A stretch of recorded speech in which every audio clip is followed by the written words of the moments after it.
Hello, thanks for joining me, astrologer Patrick Arundell, for your astrological overview for week commencing the 9th of January.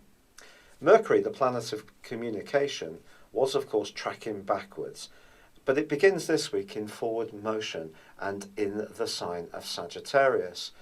Now, Mercury is actually in detriment in this particular zodiac sign, but the fact that it is going forwards again, hopefully we'll see some resolution around some industrial disputes or anything that has affected the travel network, whether it's through trains, planes or ferries, because often these are blighted when Mercury is tracking backwards.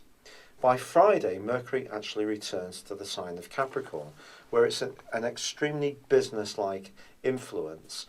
And if you do want to grapple with this new year and really get cracking in terms of achieving things, Mercury's return to that area can certainly help. There is a very gentle, beguiling influence between Venus and Neptune that provides a backdrop for the whole week. This can soften all of our hearts. It gives us an opportunity to be kind and to carry out acts of generosity, do things for those who are less fortunate. And for some lucky souls, this could lead to a fated meeting which does bring true love into their lives.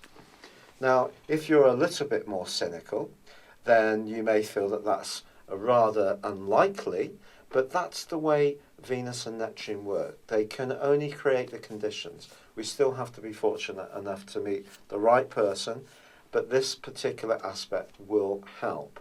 But for all sorts of relationships, Venus's conjunction with Neptune asks us to let go of the things that aren't quite working.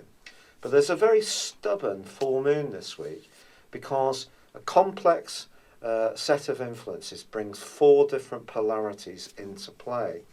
These are all angular planets, so we have Uranus in Aries, and then we have the full moon itself in the cardinal Cancer. So obviously a full moon in Cancer is very, very potent indeed, because this is its home zone. And then we have Jupiter in the airy Libra, still a cardinal influence, and then the Sun itself in Capricorn.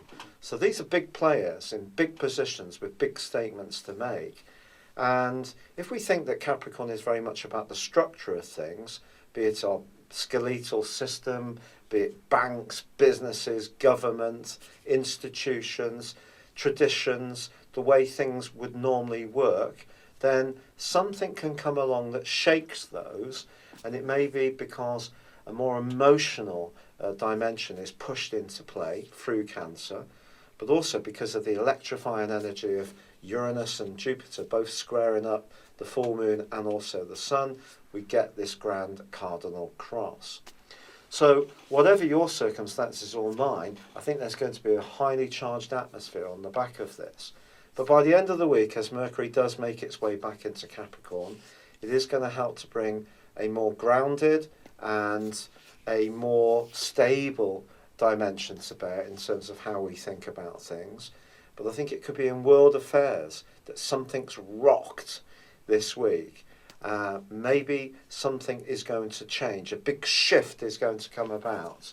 One that can see one particular world order that has persisted in quite a stable way for some time is about to alter. It's going to become more fluid, more infused with modern ideas, technology, outlooks and needs. It's been a real pleasure being with you. Thank you for joining me. Good luck and goodbye for now.